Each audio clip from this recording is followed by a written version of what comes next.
I remember as a kid in the 90s when virtual reality headsets first started hitting the shelves, Sega and Nintendo promising me that I'd soon be able to put a headset on and be transported directly into my favourite video game. Obviously, I wasn't allowed one of my own because they cost so much, but I do remember going to a shop and trying one out. And even as a young child, I was left a bit underwhelmed.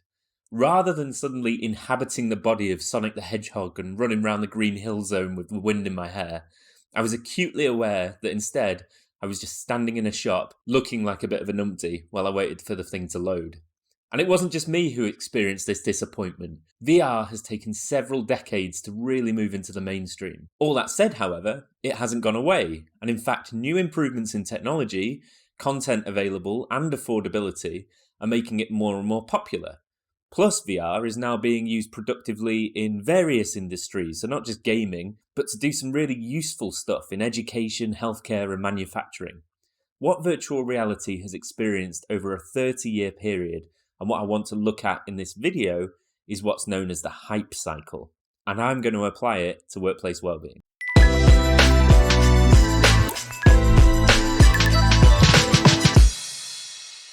So workplace wellbeing, like any other industry, is not immune to hype. There have been plenty of ideas, some triggered by new technology, but others simply new innovations or approaches that took off with a fanfare of publicity and a bucket full of hope. The list is probably endless, but you could include everything such as workplace mindfulness and yoga sessions, mental health apps, the 4-day working week, unlimited annual leave, resilience training, employee assistance programs, hybrid working, standing desk, nap pods, slides in the office. Literally, there are so many. The hype cycle, first introduced by US company Gartner in the mid-90s, can be used to describe 5 stages that ideas like this tend to move through.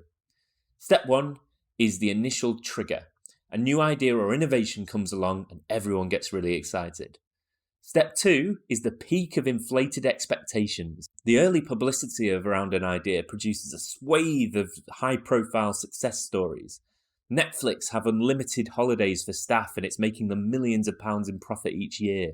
Google give their staff free meals and sleep pods and suddenly their retention is through the roof. Sure, there are also stories of failure at this stage, but they tend to get swept up and pushed to the side by the initial optimism. Step 3, however, is where the trough of disillusionment sets in. Maybe the idea wasn't quite as successful as we thought it was, or maybe it's actually causing harm. Netflix employees now aren't taking enough leave, and Googlers aren't going home to their loved ones, preferring to eat and sleep in the office. Quick disclaimer there, I'm not suggesting these things actually happen in Netflix and Google, although I'm just using these as examples.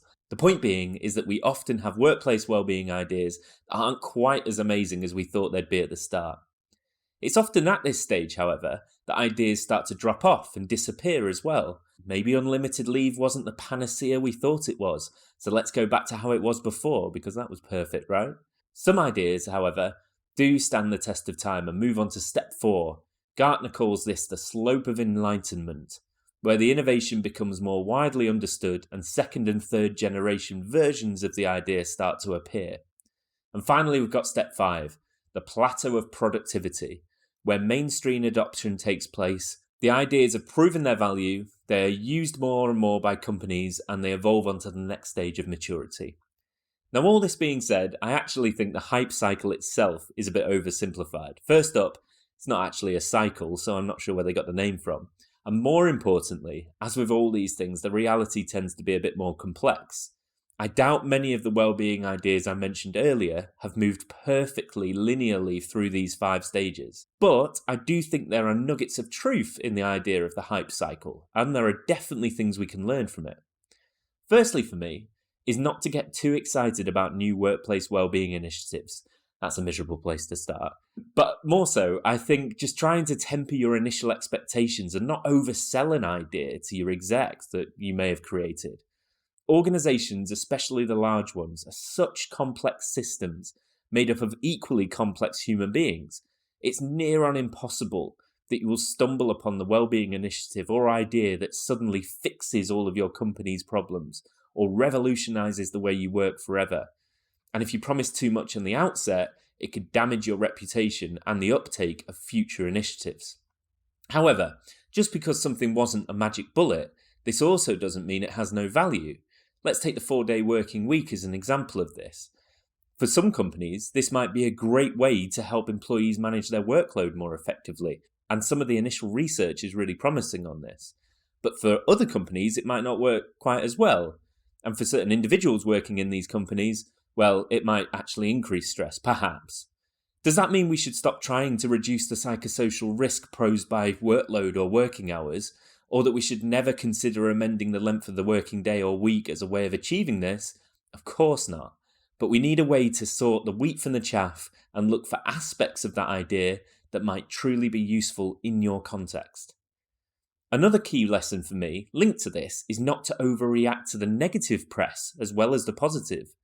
A recent study by the Wellbeing Research Centre at the University of Oxford sent hairs running when it led to headlines saying that workplace wellbeing interventions don't work.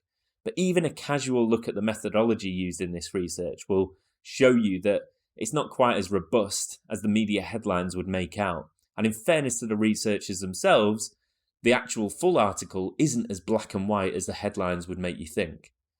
I've spoken to many wellbeing leaders as part of our Working Wellbeings podcast, and I regularly ask them, what's one piece of advice you'd give to your younger self if you were just setting out on the journey towards a wellbeing role? Something that has come up time and time again is the need for patience. As a wellbeing leader, you are probably incredibly passionate about the work that you do, and you desperately want to make a difference. Just remember that you can truly make a difference, but it's unlikely to happen overnight. Fighting the frustration of something moving slower than you like to is key. So, last few things I think that can help.